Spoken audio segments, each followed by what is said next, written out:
It's gonna shock everyone, I'm sure, to see a romance on this list. It was just a 700 to 800 page slog. The next one was another book that I so desperately wanted to love and might be one of my most disappointing reads ever. Hey friends, welcome back to my channel. It's Tori. Today we're going to talk about my most disappointing reads of 2024. Now, I've made it a point this last couple of years, whenever I have a book that I really dislike or that I bounce off of, DNF, whatever the case may be, that I really spend some time thinking about why it is that it didn't work for me, what aspects of the story really made me go, nope, I'm done with this.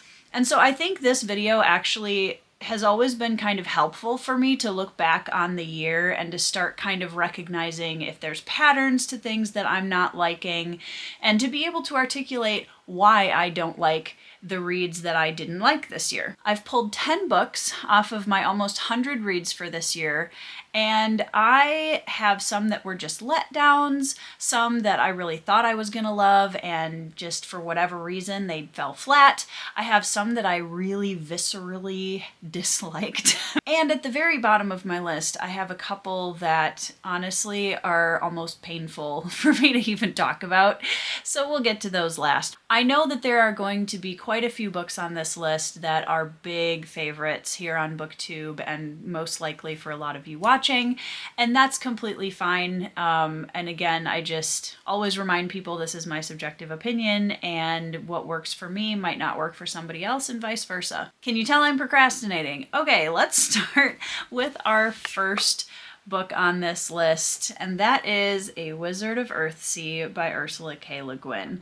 Le Guin is a beloved author on the BookTube sphere, and from everything I've heard, it is well deserved. This was my first ever read of hers, and I didn't love it, you guys. Like, I don't know what I was expecting going into it, if I'm being totally honest. I don't think I had specific expectations going into this that were, not delivered on. I just think it was purely a matter of writing style in this particular book. I didn't find our main character, Ged, particularly interesting. I found the writing style to be more kind of detached, and I didn't feel anything the entire time I was reading this book. I didn't find it engaging the way that I was anticipating. Now, in fairness to this book, I have heard a lot of people who are big fans of Earthsea say that the second book is better and that that's the one that they really fell in love with the series on. So again, I'm definitely open to trying more Le Guin. I would say after this one, I'm really struggling with wanting to continue because of the writing style. Now, that's with this particular series. I'm definitely more likely, I would say, to try one of her non-Earthsea books next, just to see if it's Ursula Le Guin's writing style overall, or if it was just the writing style that she used in this particular very classic style fantasy. I can tell that the world building of this book was very meticulously crafted, and I appreciate that about it. I do think it has a very lived in feel. I didn't vibe with it. The writing style was not something that I found engaging or immersive, and it was a struggle for how short of a book this was. I really struggled to finish it. Next up is the only book on this list that I DNF'd or did not finish. Usually I don't write reviews for books that I DNF because I don't feel like it is fair to the book to judge it based on a certain percentage in terms of a written review or a video review. But I did want to include it in this video because I think I had enough to say about my initial experience with it versus how I ended up feeling about it when I DNF'd, that I wanted to include it here because, I don't know, I thought about this one a lot, I guess, is where I'm going with that. And that is The Gunslinger by Stephen King. This is book one in his Dark Tower series, which is seems divisive, but also the people who love this series really, really love this series. And I was excited to try it because the premise of the book sounded really interesting. We have this kind of abstract magical realism fantasy world. So the first line of this book is famous, and rightfully so, because it is such a good hook, you guys. The man in black fled across the desert and the gunslinger followed. It gives the image immediately of, ooh, Man in Black. We immediately get kind of a villainous vibe, and then immediately after that, but the gunslinger followed. There's something even bigger following him, or scarier. Is this gonna be a clash of these two dangerous men? And it's an immediate tension that I think is really well done. And I loved the opening of this book, you guys. The world building, the writing style, the atmosphere of the book was so mysterious and abstract, but in a way that I felt very immersed in, which is rare for me. And I loved it. I loved it so much. The idea of him chasing this man across the desert, and it was really good. And then I got about 20 to 25% in when the gunslinger reaches a town. And as soon as we got to the town, the amount of sexual content that was in this book just skyrocketed. And it wasn't even just, oh, there's a spicy scene in here. It was literally like, we had incest, we had a succubus, it was just out of nowhere. It felt like I was promised one thing in the opening of the book, and then as soon as we got to the town and the gunslinger started kind of investigating about where the man in black had been, all of a sudden it just went a little too crazy for me personally. And I felt really bad about that because I genuinely loved the opening of this book. I thought the atmosphere was really good. But man, like, we get to that first town and I bounced off this book so fast. I did go past the first couple of instances that I was like, nope, this isn't for me. And I kept going, and it just kept getting more and more and more. And so I ended up DNFing the book at about 20 to 25%, which made me sad because I did genuinely enjoy the opening and the atmosphere that he started with. And I really wish that he had just kept going with that instead. All right, next up, I'm actually going to talk about a manga series, Attack on Titan. Now, this one is kind of a mixed bag for me because I really loved the premise of this manga. The beginning kind of tapered off. I got about 15 volumes in, and it really started tapering off once we got into the 9-10 volume forward in terms of I wanted more. We were at a point where I was like, okay, I've gotten this much information. I'd like to get a little bit farther than we're getting, and I know that there's about 30 some volumes in the series as a whole, but I felt like it really kind of plateaued around there. The art style I like. I don't have any problem with how it's drawn, and I know that there are some people that really don't like the way that it visually looks. But it was the fight scenes and the action scenes that really threw me for a loop because I had no idea what was happening. The way it was drawn was very confusing, and I was having a hard time following who's where doing what. Wait, what just happened? How did this person end up here? How are we injured or dead? It was so hard to follow. I've actually heard a lot of people say that the anime is easier to follow for that, which gives me a lot of hope because I do like the story and I'm very intrigued by what's happening, and I want to know what the big secret is. I want to know how these Titans came to be and why they're terrorizing humanity and how some of them are randomly gaining sentience. It's a very interesting concept and I love that about it. But I think the manga just fell flat in terms of accessibility for me as a reader. And I'm not new to manga. I don't have any issue following action scenes in other manga. Just this one particularly was drawn in a way that was really tough to follow. All right, guys, I'm gonna hold up yet another favorite. This whole list, I feel like this year I'm really gonna make a lot of people upset, but the next one I'm going to hold up is Lonesome Dove by Larry McMurtry. This book is so many people's favorite book of all time, and I'm going to be totally upfront and say I completely understand why.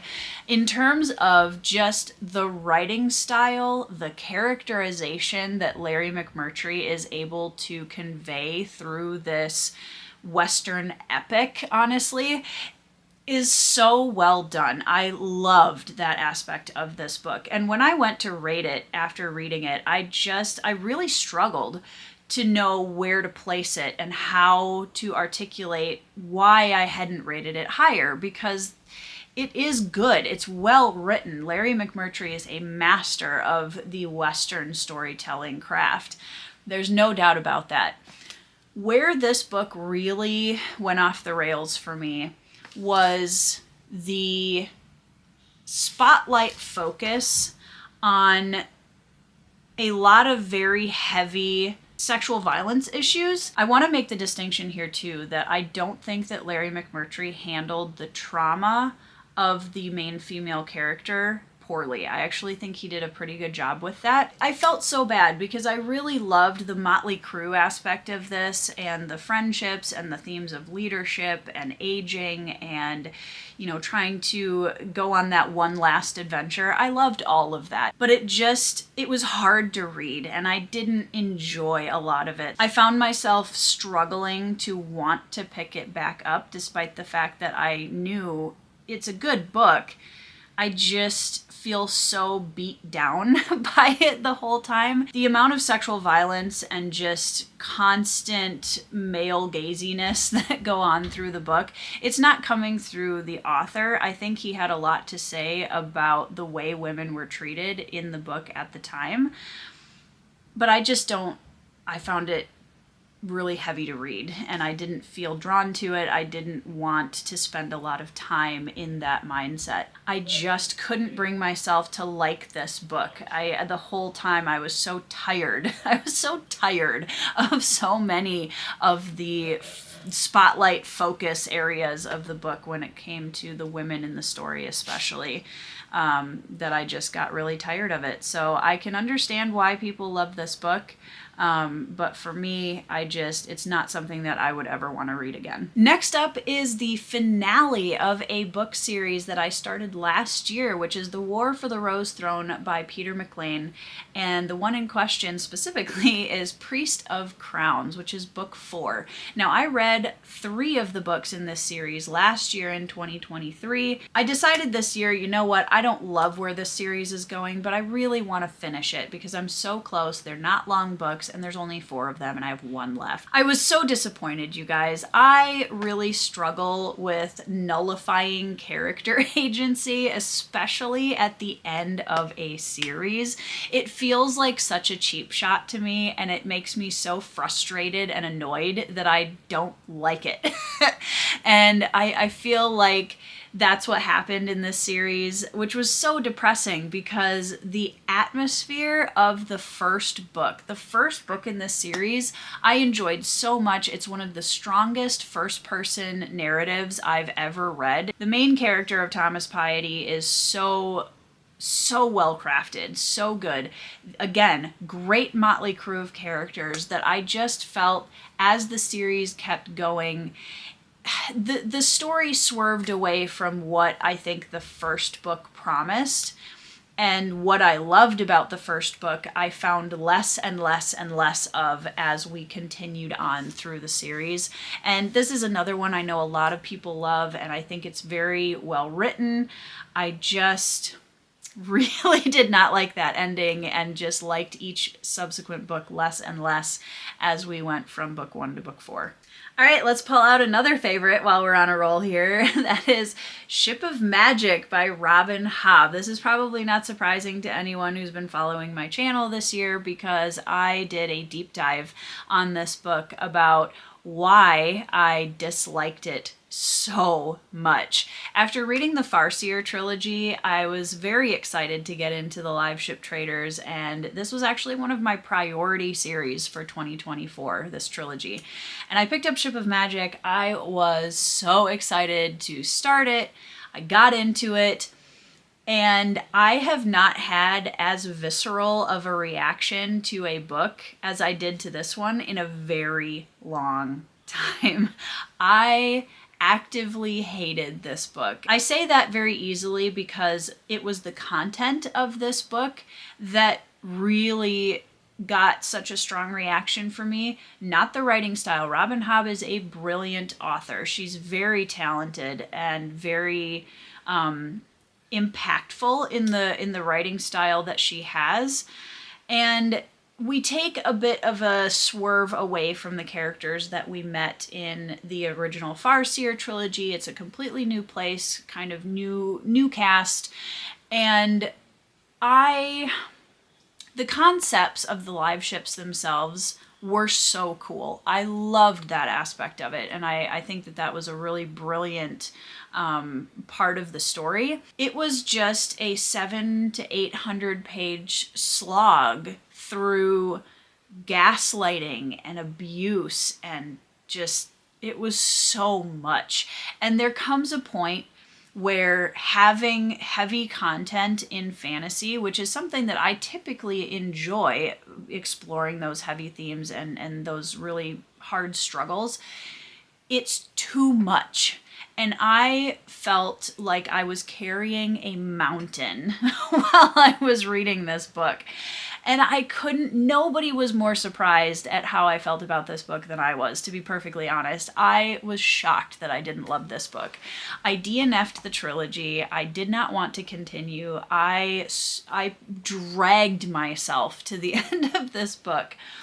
And I know that there were a lot of personal experiences that contributed to how I felt about the book in question. However, it was just a lot. And I feel like after how hyped Live Ship was as a trilogy, I was really disappointed with the fact that I felt like all of the things I enjoyed about it were just absolutely buried under a merciless amount of very unpleasant topic reading. So that's why Ship of Magic is on this list, and I honestly don't know if I will ever pick this trilogy back up at some point. I do intend to continue with the Realm of the Elderlings as a whole with the next trilogy, which is Tawny Man, which goes back to kind of the characters of Farseer and continues with them. And of course, everything ties together at the end of the big series, but I feel pretty confident that I'm going to be able to move on in the series and still have a really good time with Tawny Man and leave the experience of live ships in the past. All right, guys, the next one was another book that I so desperately wanted to love and might be one of my most disappointing reads ever. In terms of the actual disappointing factor. And that is Dark Age by Pierce Brown. And it hurts me, physically hurts me, to hold up a book by one of my all-time favorite authors. The original Red Rising trilogy is so good. It is one of my favorite, if not my favorite series of all time. And I love it so much, especially the third book, Morning Star, one of my favorite books ever written. I adore the characters of that series.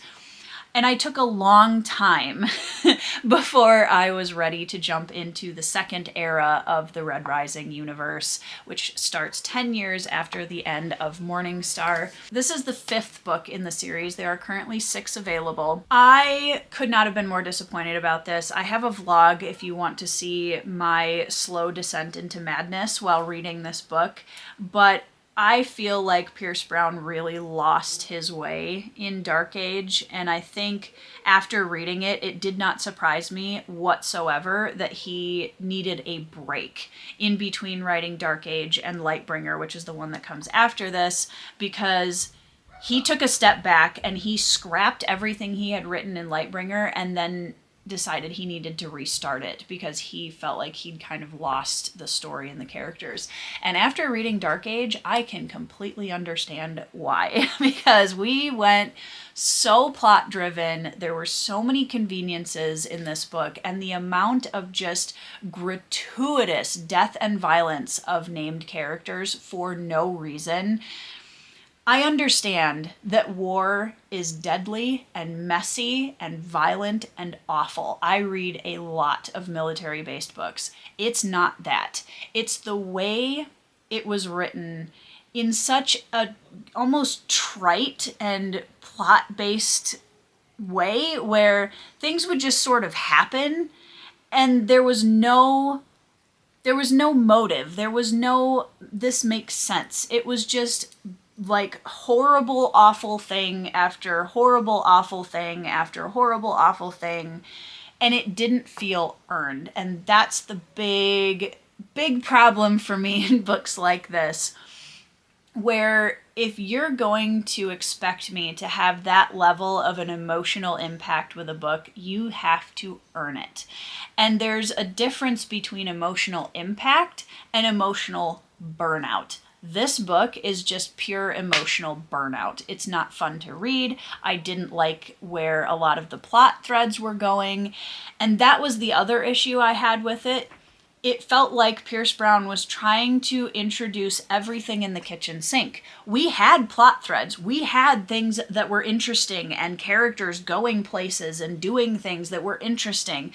But he didn't want to flesh out what he already had. He was trying to add so many more pieces that it just got so convoluted and messy and uninteresting at the end. I couldn't focus on anything because there were too many things happening that I felt like weren't necessary.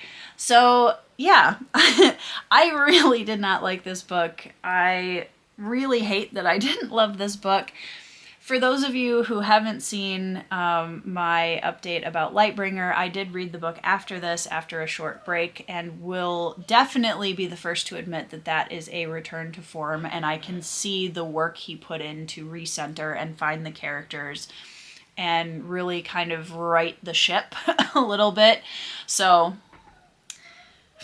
this is still on my shelf. I've really debated because I don't even know if I want to keep it there. I'm going to wait and see what the final book of the series looks like.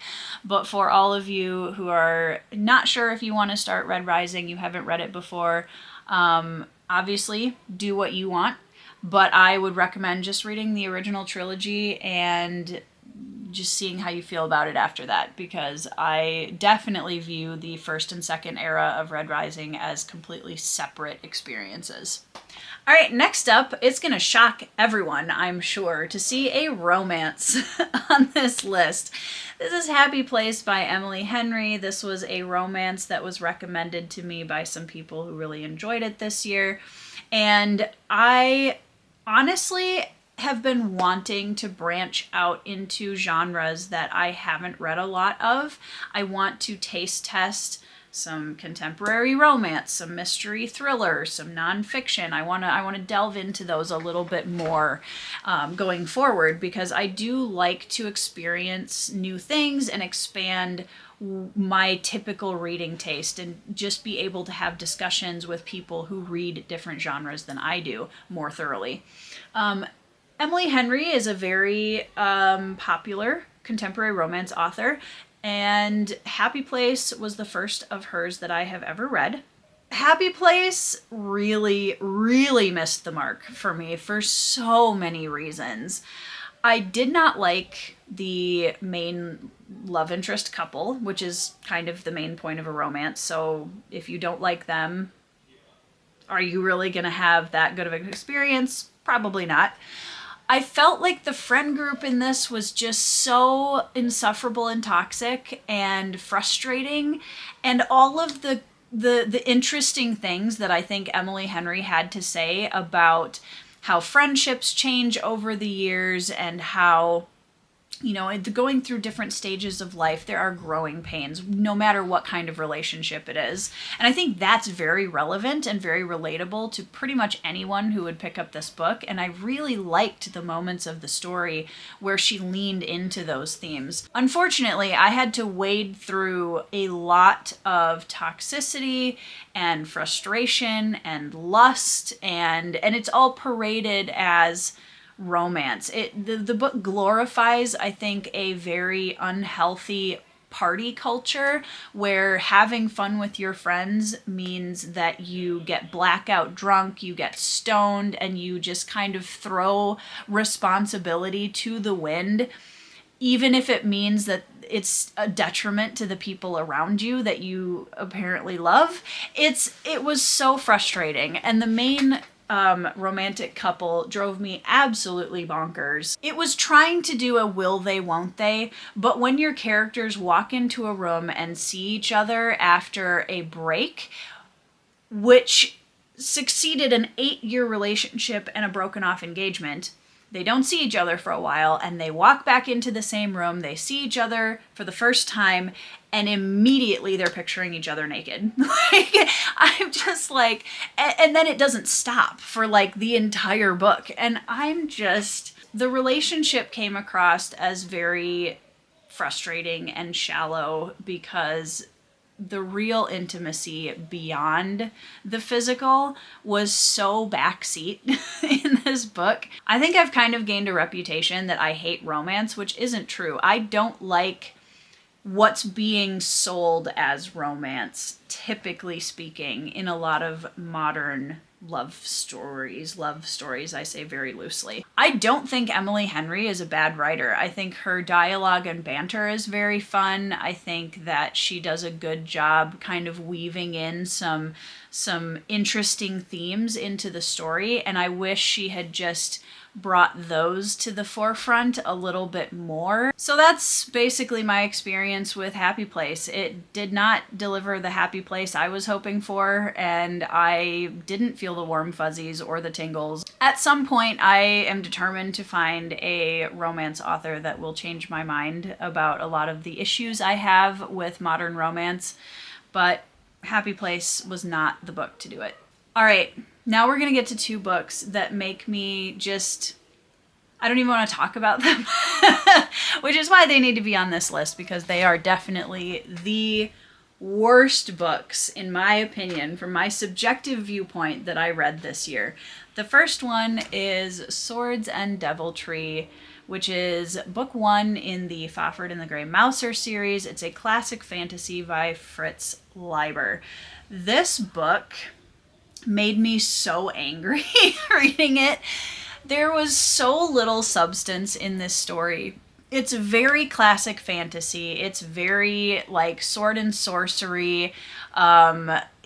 Supposedly this great bromance between 2 characters who are very opposite. One, you've got this kind of big barbarian kind of character, and also then you've got the really sneaky, agile rogue, and you throw them together and they are, you know, a power bromance.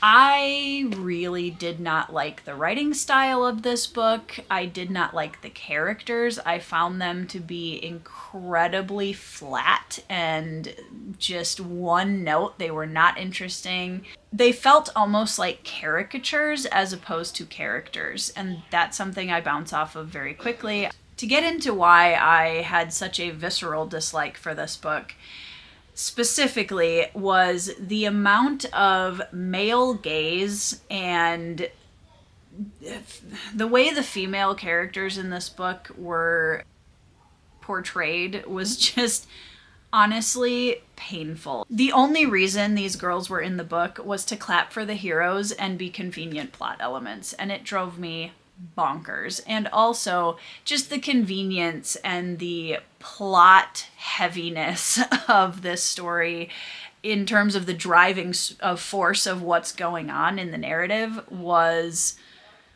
painful and awful, and I really didn't like it. So, needless to say, I will not be continuing this series. When it comes to fantasy bromances, I will stick with Locke Lamora and Jean Tannen. Thank you very much. All right, you guys, the last book on this list is a book that I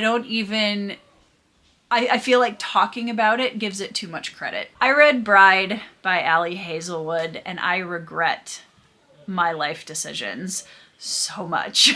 This book, I don't even know how to talk about it in a way that isn't just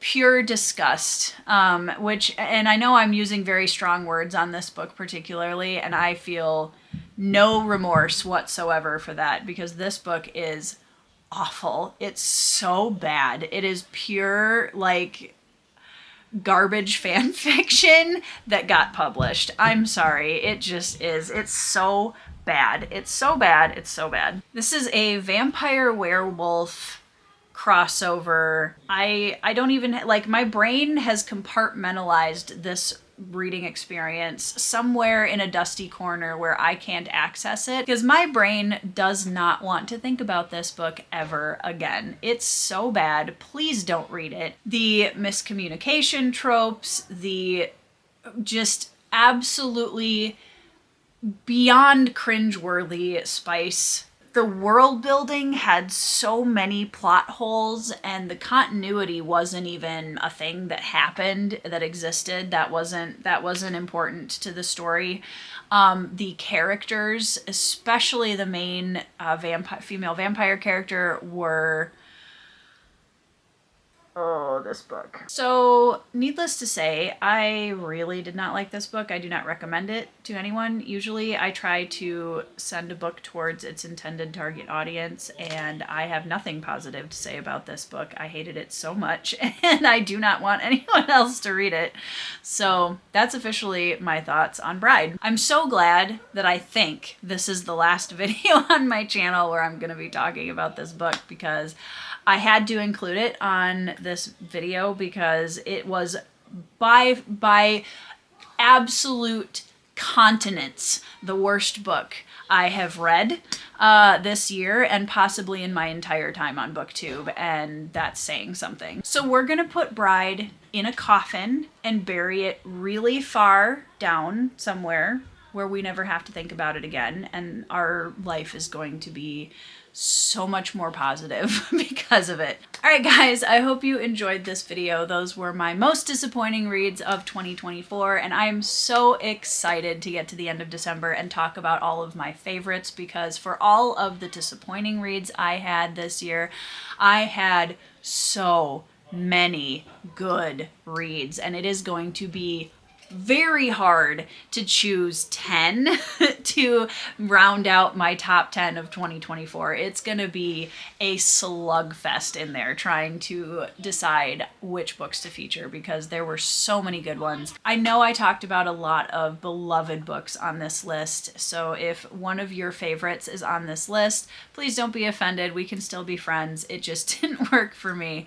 But let me know down in the comments if you had any reads this year that were really disappointing or really frustrating or made you so angry that you wanted to bury them in a coffin and make them disappear forever off the face of the earth. Not naming any names, of course. I hope that you are having a fantastic week. I hope you're reading some 5-star reads, and I'll see you in the next video.